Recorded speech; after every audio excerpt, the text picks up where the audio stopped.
Hello guys, welcome to our educational channel Edu Aboard. मैं ओम प्रकाश, मैं एक ऑथर हूँ और एक टीचर भी हूँ।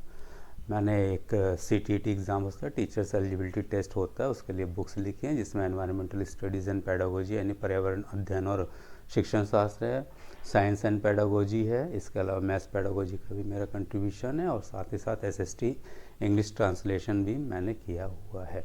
और मैं एक इंस्टीट्यूट है DFFT जो दिल्ली में है, उस पर टीचिंग भी करता हूँ। तो गाइज़, हम आज शुरुआत जो करने जा रहे हैं वो 8th क्लास का साइंस का टॉपिक है, चैप्टर है, पहला ही चैप्टर है जिसका है क्रॉप प्रोडक्शन एंड मैनेजमेंट। उसका नाम क्या है? क्रॉप प्रोडक्शन एंड मैनेजमेंट, यानी फसल उगाना फसल उत्पादन और प्रबंधन। तो इसके बारे में हम देखेंगे इसमें क्या क्या होता है और ये चीज़ें कैसे काम करती हैं। तो पहला क्वेश्चन हमारे दिमाग में आता है कि व्हाट इज़ एन एग्रीकल्चर। तो खेती क्या है या कृषि क्या है? तो when crops, fruits, vegetables, flowers etcetera are grown on large scale, it is called an agriculture. जब हम कोई फसल या फ्रूट्स या वेजिटेबल्स या फूलों को बड़े पैमाने पर उगाते हैं तो उसी को हम खेती कहते हैं, यानी कृषि कहते हैं या एग्रीकल्चर कहते हैं। Now what is crop? तो फसल क्या होता है? तो when we grow same kind of plants at one place on a large scale, it is called a crop. जब हम एक ही तरह के जो पौधे हैं उनको बड़े पैमाने पर उगाते हैं तो उसको हम क्या कहते हैं? फसल कहते हैं, क्रॉप कहते हैं। ना क्रॉप्स में क्या क्या चीज़ें आ जाती हैं? तो क्रॉप्स इंक्लूड सीरियल्स, अनाज में वीट है, राइस है, मेज़ है, मिलेट्स में ज्वार बाजरा आ जाता है। पल्सिस दालें हैं, ऑयल सीड्स हैं, तेल वाले पौधे आते हैं जिनसे तेल निकलता है, जैसे मस्टर्ड का हो गया। वेजिटेबल्स एंड फ्रूट्स हैं, तो ये सब क्रॉप्स में आ जाते हैं। Regular production, proper management and distribution of food is necessary to provide food for a large population. तो हमें पता है कि ये हमारे पूरे वर्ल्ड में ही पॉपुलेशन बहुत ज़्यादा है, तो इन पॉपुलेशन को फीड करने के लिए हमें क्या ध्यान देना पड़ता है कि जो प्रोडक्शन ऑफ क्रॉप्स का रेगुलर हो, उसका अच्छी तरीके से मैनेजमेंट हो और उसका डिस्ट्रीब्यूशन भी सही ढंग से हो, तभी हम इतने बड़े क्या कहते हैं पॉपुलेशन या आबादी को भोजन प्रोवाइड कर पाएंगे। ना हाउ वॉज एग्रीकल्चर बॉर्न? खेती की शुरुआत कैसे हुई थी? तो till 10,000 BC people wander from place to place in search of food and shelter. अगर आपने 6th क्लास का हिस्ट्री का चैप्टर अगर आपको ध्यान हो, ठीक है, तो उसमें इसके बारे में बताया हुआ है कि कैसे खेती की शुरुआत हुई थी। तो यहाँ एक उसको बहुत ब्रीफ में हम बात करते हैं। तो 10,000 साल तक जो लोग थे वो इधर उधर घूमते फिरते रहते थे, खाने की तलाश में और रहने की तलाश में। They gathered raw fruits and vegetables and hunted animals for their food.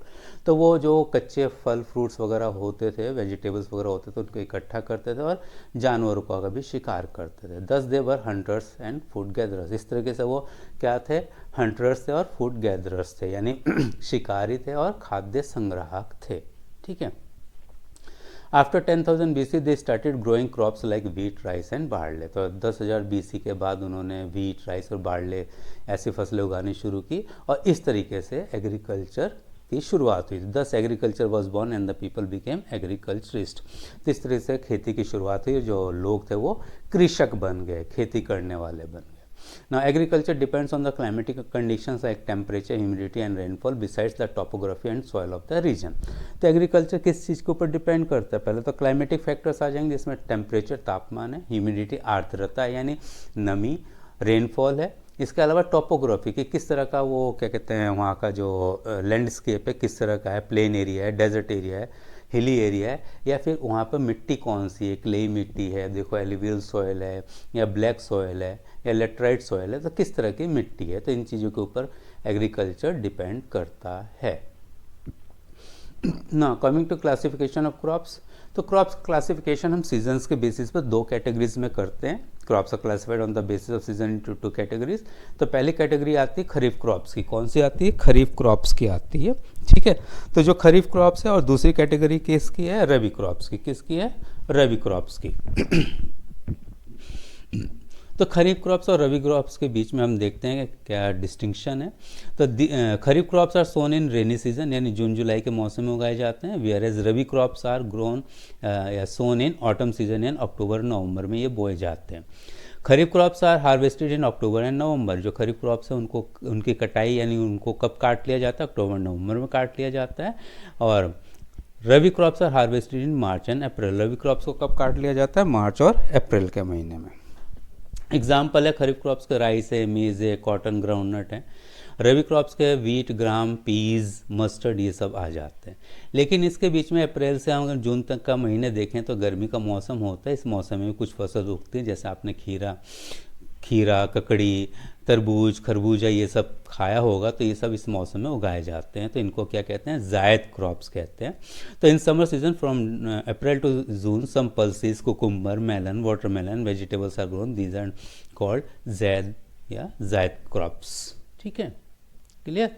तो क्लासिफिकेशन है क्रॉप्स से, तो ध्यान रखना क्रॉप्स सीजन के बेसिस पर दो कैटेगरीज में बांटे जाते हैं, एक है खरीफ क्रॉप और एक है रबी क्रॉप्स। ठीक है, तो खरीफ क्या होता है कि बारिश के मौसम में उगाया जाता है, और जो क्या कहते हैं रबी क्रॉप है वो जब ठंड शुरू होती है अक्टूबर नवंबर के महीने में उगाया जाता है। खरीफ क्रॉप्स कब काट लिए जाते हैं?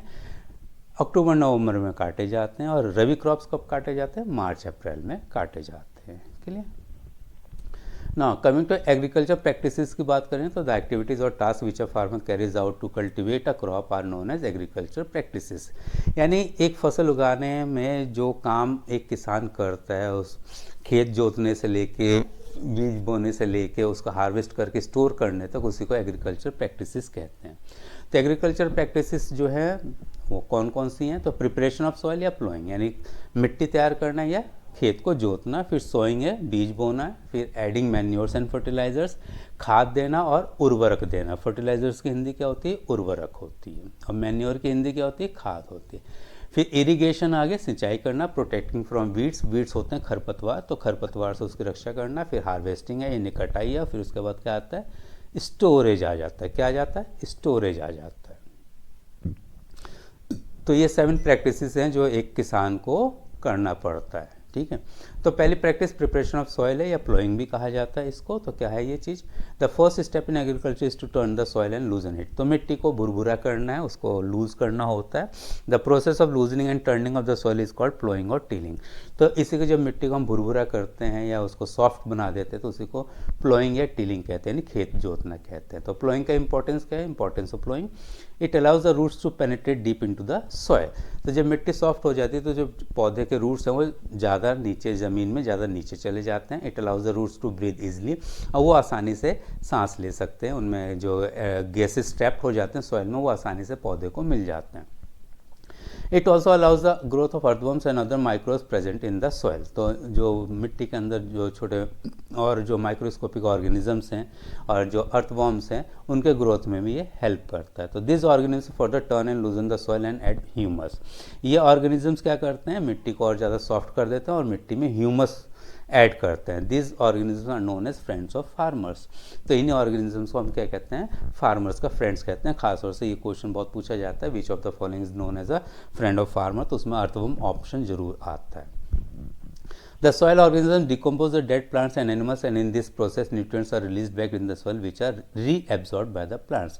तो जो माइक्रोब्स हैं या माइक्रो ऑर्गेनिज्म वो क्या करते हैं? तो सड़े गले जो पेड़ पौधे हैं या जानवर हैं जो मर गए हैं, उनको वो डिकम्पोज करते हैं। क्या करते हैं? वो उनको डिकम्पोज करते हैं। उनके डिकम्पोजिशन से क्या होता है कि सॉइल में न्यूट्रिएंट्स आ जाते हैं, और ये न्यूट्रिएंट्स फिर दोबारा प्लांट्स एब्जॉर्ब कर लेते हैं। It brings the nutrient rich soil to the top which the plants uses to grow healthy. तो खेत जोतने से, यानी प्लोइंग से क्या होता है कि जो न्यूट्रिएंट्स होते हैं सॉइल के अंदर जो हैं वो ऊपर को आ जाते हैं और प्लांट्स उसका यूज़ करके अपने आप को हेल्दी बना लेते हैं, यानी उनकी ग्रोथ जो होती है प्लांट्स की क्या होती है? हेल्दी होती है ना। कुछ क्वेश्चंस हैं, देखते हैं कौन कौन से। What to do if the soil is dry. तो अगर मिट्टी सूखी है तो क्या करना चाहिए जोतने से पहले? तो if the soil is dry water is added to the soil before ploughing. तो खेत जोतने से पहले उसमें पानी डाला जाता है। What to do if the plot field में है बिग पीसेस ऑफ सॉइल। अगर खेत जोत लिया लेकिन फिर भी उसमें मिट्टी के बड़े बड़े ढेले हैं तो उसको क्या किया जाता है? तो if the plot field has big pieces of soil called crumbs then these are broken with the help of plank. ठीक है, तो वो जो बड़े बड़े ढेले हैं उनको क्रम्स कहा जाता है। अगर वो हैं तो उनको फिर क्या किया जाता है? इनको तोड़ा जाता है with the help of a plank, यानी प्लैंक एक तरह का लकड़ी का फट्टा होता है जिसकी वजह से उस ढेलों को तोड़ा जाता है। ठीक है, why is the field level and how. तो फील्ड को कैसे लेवल किया जाता है? क्योंकि खेत जोतने के बाद मिट्टी जो है थोड़ी सी ऊपर नीचे हो जाती है तो उसको लेवल में करना होता है। तो कैसे किया जाता है? ठीक है। तो field is level for sowing and irrigation purpose. तो बीज बोने के लिए और सिंचाई के लिए उसको लेवल करना जरूरी होता है, और वो किसकी मदद से होता है? This is done with the help of A leveller. तो वो एक लेवलर होता है, वो भी लकड़ी का एक फट्टा ही होता है जो बैल वगैरह से खींचा जाता है, या आजकल ट्रैक्टर्स में भी ऐसे लेवलर जोड़ दिए जाते हैं जिसकी वजह से वो लेवल किया जाता है। Why is sometimes manure added to the soil before ploughing. तो sometimes manure is added to the soil before ploughing so that it gets proper mixing with the soil. तो खाद क्यों मिलाया जाता है कभी कभी खेत जोतने से पहले? इसलिए मिलाया जाता है ताकि और जब खेत जोते तो वो जो खाद है अच्छी तरीके से मिट्टी में मिल जाए ना। इम्प्लीमेंट्स ऑफ प्लोइंग, तो कौन कौन से इम्प्लीमेंट्स है, कौन कौन से औजार है जिससे खेत जोता जाता है? तो उसमें इट इंक्लूड्स प्लॉग, हो एंड कल्टीवेटर। देखो ये प्लॉग यानी हल की तस्वीर है, लकड़ी का हल ये बना हुआ, नीचे ये फाल लगा हुआ है, ठीक है। इसको प्लॉग शेयर कहते हैं। तो ये फाल है, ये एक बड़ा सा डंडा लगा हुआ है, बीम सा लगा हुआ है, इधर भी एक ये जो लॉग है इसके ऊपर एक ये बीम लगा होता है, और ये जो बीम है फिर बैलों के ऊपर बांध दिया जाता है, ठीक है। तो it is made of wood and it is drawn by a pair of bulls, camels वगैरह कोई से भी जानवर से इसको खींचा जाता है। It contains A triangular strip called plough share. ये जो ट्रायंगुलर स्ट्रिप है इसी को प्लॉग शेयर कहते हैं, फाल कहते हैं। Earlier it is use to be made from wood but now it is made up of iron. पहले ये लकड़ी का ही बना होता था फाल भी, लेकिन आज की डेट में क्या बना, लोहे का भी बनता है ये। It has a long log of would called plough shaft. तो ये क्या है? प्लॉग शाफ्ट है, ये जो लंबा सा है। It has a handle at one end of the shaft. तो ये एक हैंडल है इसका, क्या है ये? हैंडल है। The shaft is attach to a beam which is placed on the neck of the animals. तो ये जो शाफ्ट है इसमें एक बीम से जुड़ा होता है, और ये बीम ही जानवर के कंधे के ऊपर, नेक के ऊपर बांधा जाता है। तो it is use for tilling, weeding, adding fertiliser, scraping of the soil. तो हल सिर्फ खेत जोतने काम ही नहीं आता है, इसके वजह से क्या होता है कि हम खरपतवार भी निकाल सकते हैं, फर्टिलाइजर्स जब ऐड करना हो तो तब भी हम इसका यूज़ कर सकते हैं, और मिट्टी को खुरचना हो या उसको और क्या कहते हैं उसको और अच्छी तरह से जोतना हो तो इसका यूज़ किया जाता है ना। ये हो है, ठीक है। तो it is use for removing weeds and for loosening the soil. तो ये खरपतवार निकालने के लिए और मिट्टी को सॉफ्ट बनाने के लिए यूज़ होता है। It is pulled by animals. तो ये एनिमल्स से द्वारा खींचा जाता है। ये कल्टीवेटर है। It is attached with A tractor and use for loosening soil. तो ये ट्रैक्टर के साथ इसको जोड़ दिया जाता है, और इसका काम क्या है? सॉइल को सॉफ्ट करना। It saves time and labour. इससे क्या होता है? टाइम की भी बचत होती है और लेबर की भी बचत होती है। Now coming to second procedure जो है सोइंग। तो it is the most important part of crop production, बहुत इंपॉर्टेंट है। Before sowing good and healthy seeds are selected. तो बीज बोने से पहले किसान क्या करता है कि जो सीड्स हेल्दी हैं उनको सिलेक्ट करता है। Good quality seeds are clean and healthy seeds of good variety. तो जो गुड अच्छी क्वालिटी के सीड्स को चुना जाता है क्योंकि these are clean and healthy, ठीक है, और ये अच्छी वैरायटी के होते हैं। Sowing of good and healthy seeds give high yield. अगर हम अच्छी वैरायटी के अच्छे बीज बोएंगे, हेल्दी बीज बोएंगे तो पैदावार भी बहुत अच्छी होती है। How to separate good and healthy seeds from the damage one. तो किसान को ये कैसे पता चलता है कौन सा बीज अच्छा है या कौन सा बीज खराब है? तो वो क्या करता है? Put seeds in water, the damage seeds will float on water as they are hollow. तो बीजों को पानी में डाल दिया जाता है। जो डैमेज सीड्स होता है वो हल्के होते हैं इसलिए वो पानी के ऊपर आ जाते हैं, और जो अच्छे बीज होते हैं वो नीचे बैठ जाते हैं, ठीक है। तो क्या किसान क्या करता है? जो ऊपर आ गए बीज उनको बाहर निकाल कर फेंक देता है, और जो अच्छे बीज है उनको बो देता है। Why are the seeds sown at appropriate distance. तो बीजों को एक निश्चित दूरी पे ही क्यों बोना चाहिए? तो so that they get proper light, nutrients and water. ताकि हर एक बीज को अच्छी प्रकार से लाइट मिले, उसको न्यूट्रिएंट्स मिले और पानी भी मिले। Other seeds of all plants directly sown in the field. क्या सभी पौधों के बीज सीधे फील्ड में बोए जाते हैं, खेत में बोए जाते हैं? नहीं, ऐसा नहीं है। सीड्स ऑफ पैडी यानी rice are first grown in a nursery. तो उनके बीज को पहले नर्सरी में बोया जाता है। And when they grow into plantlets, जब वो उनमें पौधे बन जाते हैं तो then they are transplanted manually in the field. उसके बाद वो हाथों से खेतों में बो दिए जाते हैं। क्लियर?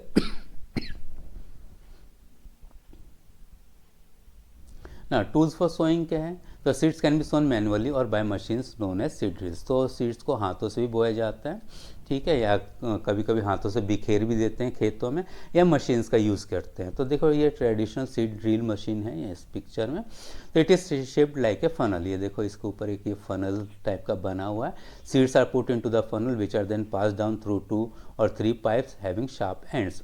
तो इस फनल में बीज डाले जाते हैं, ठीक है, और ये बीज नीचे की तरफ जाता है। नीचे क्या होते हैं, 2 या 3 होल्स निकले होते हैं, पाइप्स निकले होते हैं, उनके थ्रू ये बीज खेतों में चला जाता है। और इन पाइप्स के क्या होते हैं, शार्प एंड्स होते हैं, ताकि वो खेत को खोद सकें, ठीक है। ये मॉडर्न सीड ड्रिल मशीन है, इसको ट्रैक्टर के साथ अटैच किया था। It is attach with the tractor. This ensures uniformity of distance and covering of seeds by the soil. तो इससे क्या होता है, इसका अगर हम पिक्चर देखें तो एक बिल्कुल निश्चित डिस्टेंस, यानी इनके बीच में एक क्या कहते हैं डेफिनेट गैप है। और इस ये जो गैप होता है, it ensures that seeds are put at a proper distance, ठीक है। और इसके साथ साथ ये क्या होता है, उन बीजों को मिट्टी से भी ढकता जाता है, ठीक है। तो covering of seeds by the soil prevents from being taken by या ईटन बाय बर्ड्स। तो जब बीज मिट्टी से ढक जाते हैं तो उससे क्या होता है कि बर्ड्स उनको नहीं खा पाते। जबकि इस वाले ट्रेडिशनल मेथड में देखेंगे कि बीज मिट्टी में पूरी तरह से ढकते नहीं, जिसकी वजह से वो क्या कहते हैं, चिड़िया वगैरह, पक्षी वगैरह उसको ले जाते हैं। It saves time and labour. तो ये मॉडर्न सीड ड्रिल मशीन है, तो इससे क्या होता है, टाइम और लेबर की बचत होती है। थर्ड प्रोसीजर आता है एडिंग मैन्योर एंड फर्टिलाइजर्स, यानी खाद और उर्वरक फील्ड में ऐड करना है। तो manure and fertiliser nutrients which are added to the soil. तो मैन्योर एंड फर्टिलाइजर के न्यूट्रिएंट्स हैं। Why manure and fertilisers added to the soil. तो soil supply mineral nutrients to the crop naturally. तो ठीक है, जो मिट्टी होता है वो क्या कहते हैं क्रॉप्स को न्यूट्रिएंट्स प्रोवाइड करता है प्राकृतिक रूप से। Farmers grow crop and the field is never left until uncultivated. तो जो किसान है एक के बाद एक फसल उगाते हैं, तो इसलिए जो खेत है कभी भी खाली नहीं रहता है। Continuous growing of crops make the soil deficient in certain nutrients. अगर लगातार फसल उगाए जा रहे हैं उस मिट्टी में, तो उसमें से क्या होता है, कुछ मिनरल्स की कमी हो जाती है। Therefore manure and fertilisers are added to replenish the soil with nutrients so that plants should be healthy and the yield should be better. इसलिए टाइम टू टाइम फर्टिलाइजर्स और मैन्योर ऐड करने की ज़रूरत होती है, ताकि मिट्टी में वो मिनरल्स आ जाएँ, प्लांट्स उनको एब्जॉर्ब करें, उनको ले, और अब प्लांट्स हेल्दी ग्रो करें, और जिससे क्या हो, पैदावार अच्छी हो। क्लियर। तो ये थर्ड प्रोसीजर था। तो मैन्योर की बात करते हैं, तो manure is an organic substance formed by the decomposition of plants and animal waste. तो मैन्योर यानी खाद क्या होता है, ये ऑर्गेनिक पदार्थ होता है जो किससे बनता है, प्लांट्स और एनिमल्स के वेस्ट के डिकम्पोजिशन से बनता है। जैसे गोबर है, ये भी एक मैन्योर है। The decomposition is caused by some micro organism. Decomposition कैसे होता है, माइक्रो ऑर्गेनिज्म से होता है। It can be dung manure, यानी गोबर वाला खाद हो सकता है। कंपोस्ट हो सकता है। कंपोस्ट में क्या होता है, जो फ्रूट्स एंड वेजिटेबल के वेस्ट हैं उनको एक गड्ढे में डाल दिया जाता है, जब वो सड़ गल जाते हैं तो उनको खेतों में डाला जाता है। और ग्रीन मैन्योर यानी हरी खाद। हरी खाद क्या होता है, ग्रोइंग लेग्यूमिनस प्लांट्स, यानी क्या कहते हैं, खेत के अंदर दाल वाले पौधे को उगाना, और उसमें जब फूल आने शुरू हुए तो उसको उसी खेत में जोत देना, ठीक है। Then the date plant green manure plant is a leguminous plant is then plugged into the field. इससे क्या होता है कि जो सॉइल है उसको मैन्योर मिल जाता है। एडवांटेजेस ऑफ मैन्योर क्या है, तो it improves the texture of the soil, soil के टेक्सचर को इम्प्रूव करता है। Number of friendly microbes is increase in the soil, ये माइक्रोब्स के नंबर को इंक्रीज कर देता है। Soil is made porous which help in the easy exchange of gases. Soil को ये भुरभुरा कर देता है, पोरस कर देता है, जिसकी वजह से गैसेस का एक्सचेंज आसानी से हो जाते हैं सॉइल और प्लांट्स के बीच में। It increase the water holding capacity of the soil, मिट्टी के जो वाटर होल्डिंग कैपेसिटी है उसको इंक्रीज कर देता है। It provides a lot of humus to the soil, तो ये सॉइल को ह्यूमस प्रोवाइड करता है। तो बेसिकली ह्यूमस क्या होता है, जो पेड़ पौधे सड़ गल जाते हैं ना, तो वो काले से पड़ जाते हैं, और वही जो सड़े गले पौधे, जो पौधे के पार्ट्स हैं, वो मिट्टी में जब मिल जाते हैं तो उसी को ह्यूमस कहा जाता है। It provides all the nutrients to the plants, तो ये सभी न्यूट्रिएंट्स प्रोवाइड करता है प्लांट्स को। कौन, मैन्योर की बात की अभी हमने। अब फर्टिलाइजर्स की बात करें तो these fertilisers prepare from chemicals से बनते हैं। They can be nutrient specific like urea, super phosphate, potash. ये पर्टिकुलर किसी एक न्यूट्रिएंट्स स्पेसिफिक होते हैं, जैसे यूरिया में क्या हो जाएगा, नाइट्रोजन हो जाएगा, सुपर फॉस्फेट में फॉस्फरिक एसिड आ जाएगा, यानी फॉस्फेट आ जाते हैं, पोटाश वाले में पोटाश होगा। और दे can B multi nutrient like NPK नाम से एक फर्टिलाइजर होता है, जिसमें नाइट्रोजन, फॉस्फोरस और पोटेशियम मिनरल्स होते हैं। एडवांटेज का it increases the production of crops, तो फर्टिलाइजर ऐड करने से क्या होता है, क्रॉप का प्रोडक्शन बढ़ जाता है। डिसएडवांटेज क्या है इसका, तो excessive use of fertiliser decreases the fertility of the soil और मेक्स द सॉइल बैरन। ज़्यादा फर्टिलाइजर यूज़ करेंगे तो उससे सॉइल की फर्टिलिटी कम हो जाती है और मिट्टी जो होती है बंजर हो जाती है। It can cause water pollution, तो फर्टिलाइजर ऐड करने से वाटर पोल्यूशन भी हो सकता है। क्लियर ना। Difference between fertiliser and manure क्या, तो फर्टिलाइजर्स इन ऑर्गेनिक सब्सटेंस है, मैन्योर ऑर्गेनिक सब्सटेंस है। Fertiliser prepared in factories with the help of chemicals से बनाए जाते हैं फैक्ट्रीज में, whereas manures are prepared in fields with the help of cow dung, human and plant waste वगैरह आ जाते हैं। They do not provide any humus, इनसे कोई ह्यूमस नहीं मिलता फर्टिलाइजर से, where as manure provides lot of humus. Fertilisers they are very rich in nutrients, क्योंकि न्यूट्रिएंट स्पेसिफिक भी हो सकते हैं, but manure are less rich in nutrients than the fertilisers. Clear ना। क्रॉप रोटेशन होता है, इसका मेन क्या है, it replenishes soil with nutrients. तो क्रॉप रोटेशन करने से क्या होता है कि जो मिट्टी में न्यूट्रिएंट्स होते हैं वो रिप्लेनिश हो जाते हैं। तो क्रॉप रोटेशन क्या है, तो crop rotation replenishes soil with nutrients. ठीक है, तो न्यूट्रिएंट्स से रिप्लेनिश कर देता है सॉइल को।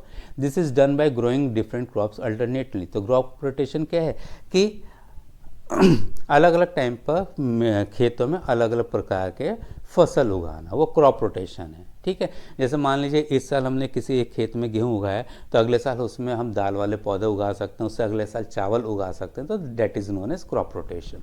तो like growing wheat or the other crop in one cropping season and legumes in the other cropping season. The legumes grown is used as a fodder. अगर लेग्यूम प्लांट्स उगाते हैं तो उससे हमें दाल भी मिल सकता है और जानवरों का चारा भी उससे मिल जाता है। Crop rotation replenish soil with nitrogen.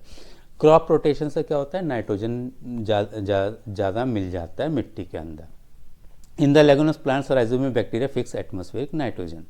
ठीक है, तो लेगुमिनस प्लांट्स में क्या होता है, जो एक बैक्टीरिया राइजोबियम, ये एटमॉस्फेरिक नाइट्रोजन को उस फॉर्म में कन्वर्ट करता है जिस फॉर्म में वो प्लांट्स उसको ले सकें। ठीक है, ये 7th क्लास में हमने पढ़ा है। अगर 7th क्लास का न्यूट्रिशन इन प्लांट्स चैप्टर है उसके अंदर है, और अगर आपको थोड़ी इसके बारे में जानकारी चाहिए तो आप उस वीडियो को भी देख सकते हैं, वो भी अपलोडेड है। What is the best way to maintain the soil fertility. लेकिन हम मैन्योर ना ऐड करें या फिर हम बेसिकली फर्टिलाइजर्स ज़्यादा यूज़ ना करें, तो कौन सा सही तरीका है ताकि जो मिट्टी की न्यूट्रिएंट्स वैल्यू है या उसकी जो फर्टिलिटी वो बनी रहे। तो fertilisers have to be replaced by manure. Fertilisers की जगह मैन्योर को ऐड करना चाहिए, ज़्यादा उसका यूज़ करना चाहिए, चाहे वो काउ डंग हो, चाहे कंपोस्ट हो, चाहे ग्रीन मैन्योर हो। फील्ड शुड बी लेफ्ट फैलो, और खेत को खाली छोड़ देना चाहिए कुछ टाइम के लिए। That is uncultivated in between two crops, यानी एक क्रॉप हमने इस बार उगाई, अगली क्रॉप उगाने से पहले उस फील्ड को खाली छोड़ देंगे कुछ टाइम के लिए, तो उसके अंदर जो न्यूट्रिएंट्स होते हैं रिप्लेनिश हो सकते हैं। तो ये था 8th क्लास का साइंस का पहला चैप्टर है, क्रॉप प्रोडक्शन एंड मैनेजमेंट। इसको 2 पार्ट्स में डिवाइड किया है हमने। तो ये आपका पहला पार्ट का वीडियो है, नेक्स्ट पार्ट आपके अभी मतलब उसको भी अपलोड करेंगे, तो उससे पहले आप इसको अच्छी तरीके से पढ़िए। उम्मीद है कि आपको ये चीज़ें समझ में आई होंगी, और उम्मीद करते हैं कि आप इसको क्या कहते हैं लाइक करेंगे, शेयर करेंगे और सब्सक्राइब करेंगे।